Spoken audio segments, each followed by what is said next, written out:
மக்கள் அனைவருக்கும் வணக்கம். நம்ம இன்னைக்கு இருக்க அரசியல் அமைப்பு சட்டம் என்ன சொல்லுது அப்படின்னா,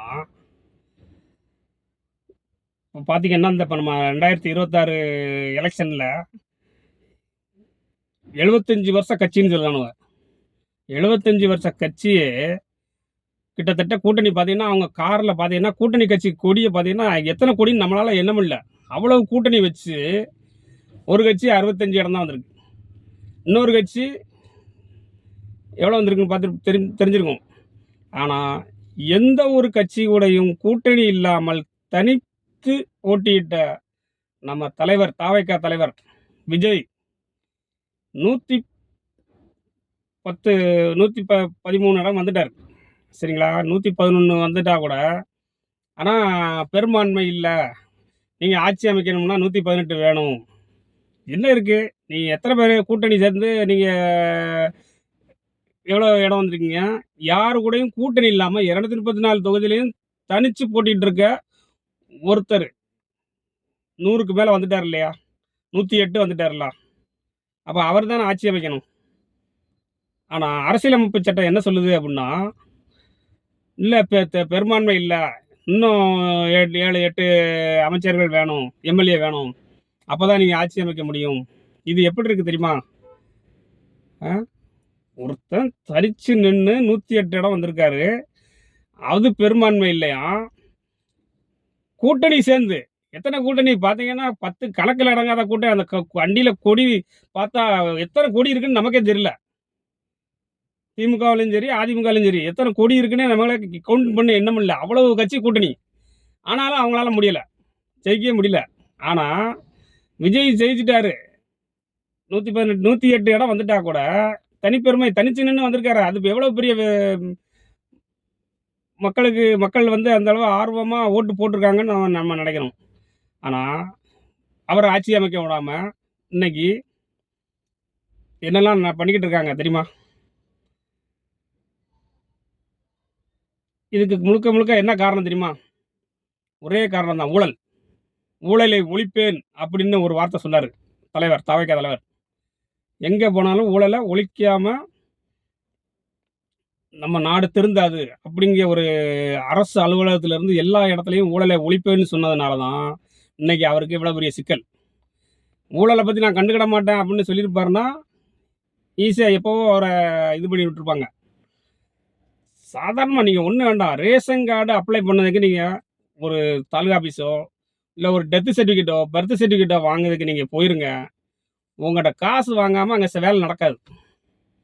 ஏன்னா நானுமே போயிருக்கேன். நானும் எங்கள் அம்மா அப்பா இறந்ததுக்கு டெத்து சர்டிஃபிகேட் வாங்க போனால், டேய் பிறந்த சர்டிஃபிகேட்டுக்காவது நீங்கள் லஞ்சம் வாங்கலாம்டா, இறந்த சர்டிஃபிகேட்டுக்கு ஏன்டா கேட்குறீங்க அப்படின்ட்டு திட்டிட்டு தான் கொடுத்துட்டு வந்தேன். அதனால் இந்த ஊழல் இதை ஒழிக்கணும் அப்படின்னா தாவேக்காவில் உள்ள இளைஞர்கள் வந்த இளைஞர்கள் ஓட்டு தான் இன்றைக்கி முக்கியமாக அவர் வெற்றியடை செய்ததுக்கு மிகப்பெரிய காரணம். அதனால் அவரை வந்து ஊழலை ஒழிச்சிட்டாருன்னா அரசு அலுவலர்களுக்கெல்லாம் பார்த்தீங்கன்னா சம்பளம் போகுது. மக்கள் வரிப்பணத்துலேருந்து சம்பளம் வாங்குறாங்க. அது பத்தலை அப்படின்ட்டு, ஏன்னா என்னன்னு தெரியல, அவங்களுக்கு ஒரு வீடா எத்தனை வீடு இருக்குன்னு தெரியல. ஒரு வீடு இருந்ததுன்னா அவன் அரசு கொடுக்க சம்பளம் போதும், இன்னும் வேறு எதுவும் நிறையா வீடு வச்சுருப்பாங்களான்னு தெரியல.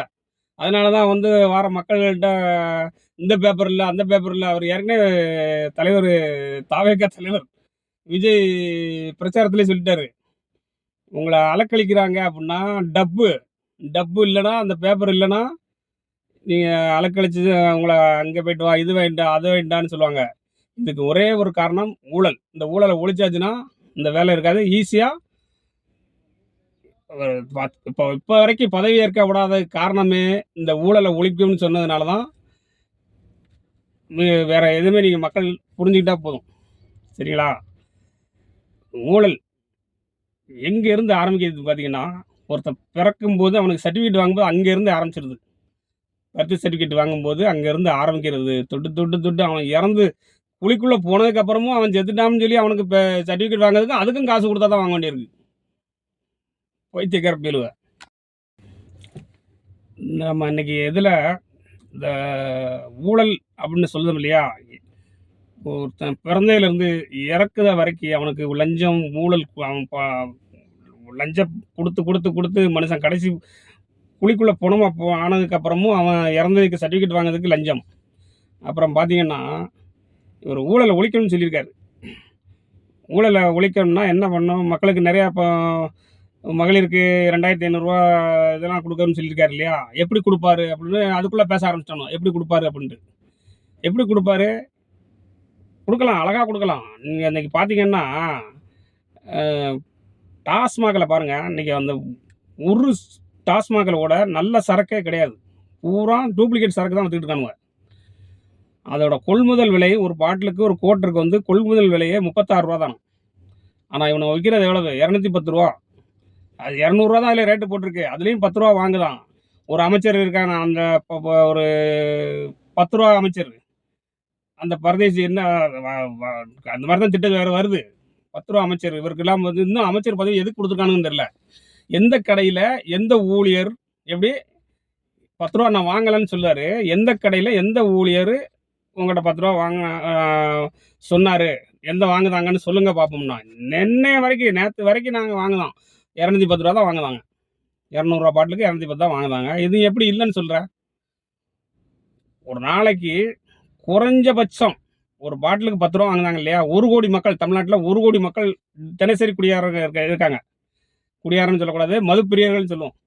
1,00,00,000 பேர் வாங்குனாங்கன்னா, ஒரு பாட்டிலுக்கு ரூ. 10ங்கையில ரூ. 10,00,00,000 அனாமத்தா வருது. இந்த காசெல்லாம் எங்க போகுது? ரூ. 10 பாலாஜி வீட்டுக்கு போகுதா? அல்லது முன்னாள் முதலமைச்சர் வீட்டுக்கு பாதியும், இவரு பாதியும் அடிச்சுக்கிட்டாங்களா? வாய் கூசாம சொல்லாங்க நான் ரூ. 10 வாங்கலன்ட்டு. ஏய் போய் கடையில போய் பாரு.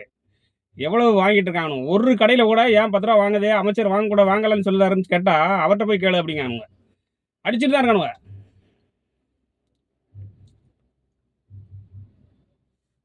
அத விட்டுட்டு, நான் ஒரு இடத்துலயும் வாங்கல. ரூ. 10 எந்த கடையிலயும் வாங்கல அப்படின்னு வாய் கூசாம சொல்றாரு. இந்த ஒரு நாளைக்கு 1,00,00,000 பாட்டில் வித்தா கூட, ஒரு பாட்டிலுக்கு ரூ. 10. ரூ. 10,00,00,000 அனாமத்தா வருது. இதுல வந்து ஃபெஸ்டிவல் டைம்ல அதிகமா போகும். அதெல்லாம் இன்னும் கணக்கு சேர்த்தோம்னா வேற. ஒரு நாளைக்கு ரூ. 10,00,00,000 அனாமத்தா டாஸ்மாக்ல வருது. இந்த காசு மட்டுமே அதாவது வண்டி வாடகையோ, டாக்ஸோ எதுவுமே இல்லாம ரூ. 10,00,00,000 டெய்லி எடுத்துக்கிட்டு இருக்கானுங்க அந்த ஊழல் செய்த திமுக ஆட்சியில. ஊழல் ஆட்சின்னு தான் சொல்லணும் அத. ரூ. 10,00,00,000 டெய்லி அடிச்சிட்டு இருந்திருக்கானுங்க. இந்த டாஸ்மாக்ல மட்டும் நான் சொல்றது. இது இல்லாம மணல் குவாரி, கல் குவாரி கேட்டீங்களா? மணல் குவாரியில 100 பாஸ் வாங்கிட்டு 1000 பாஸுக்கு அள்ளிடுறானுங்க. 100 லோடுக்கு பாஸ் வாங்கிட்டு முறையான லோடு 100 லோடுக்கு பாஸ் வாங்கிட்டு 1000 லோடு அள்ளிடுறானுங்க. அப்போ மீதி 900 லோடுக்கு உள்ள காசு எவங்கிட்ட போகுது? இந்த காசை பூரா முறையா வரிசைப்படுத்துனாங்கன்னா மக்களுக்கு தலைவர் ஈஸியா செஞ்சுருவாரு. ஆமா. இந்த இலவச திட்டங்கள் வந்து இலவசம் குடுக்கக்கூடாது தான். ஆமா. நம்மளும் அத வந்து நம்ம வந்து அத ஆதரிக்கல. இலவசம்ங்கிறது தவறானது தான். மக்கள வந்து சோம்பேறி ஆக்குறதுக்கு உண்டான வேலை தான் இலவசம். ஆமா. அவனுக்கு உண்டான வாழ்வாதாரத்த அந்த இன்னைக்கு ரூ. 1000 குடுக்கியா, அத வச்சு அவன் வாழ்வாதாரத்த பெருக்கிக்கணும். அந்த மாரி ஒரு இத தான் உருவாக்கி தரணுமே ஒழிய ஒரு அரசு. அவனுக்கு கடைசி வரைக்கும் நான் வந்து உனக்கு மாசம் மாசம் ரூ. 2,000 தரேன். 20 கிலோ அரிசி தரேன். நீ சாப்பிட்டு சாப்பிட்டு வீட்டிலேயே படுத்துக்கோ அப்டின்னா, அது வந்து முறையான அரசு கிடையாது. அவனோட வாழ்வாதாரத்த பெருக்குறதுக்கு உண்டான வகைகள செய்து குடுக்கணும். அதுதான் நல்ல அரசு. அதத்தான் நம்ம தாவேக்கா இப்ப கையில எடுத்திருக்காங்க. வெகு விரைவில் நல்லாட்சி நடக்கும். இனி அடுத்த 2 அடுத்த இது வந்து நிரந்தர முதல்வராக விஜயை நம்ம கொண்டு வரணும் அப்டின்னா, திட்டங்கள்லாம் நல்ல திட்டங்களா கொண்டு வரணும். செயல்படுத்துங்க. இப்ப செயல்படுத்தின இப்ப நீங்க அறிவிச்ச திட்டங்கள முதல்ல செயல்படுத்திருங்க. பட் படிப்படியா அத வந்து மக்கள் வாழ்வாதாரத்துக்கு உண்டான தேவைகள பூர்த்தி செய்துட்டு, இத படிப்படியா குறைச்சிடலாம். ஆமா. இந்த ரூ. 10 பாலாஜி மாரி அடிச்சுட்டு நான் வாங்கவே இல்ல. ரூ. 10 வாங்கவே இல்லன்ன மாரி ஊழல் ஆட்சி நமக்கு தேவையில்ல. நல்லாட்சி கொடுப்போம். மக்களை நல்ல முறையில் வாழ வைப்போம்.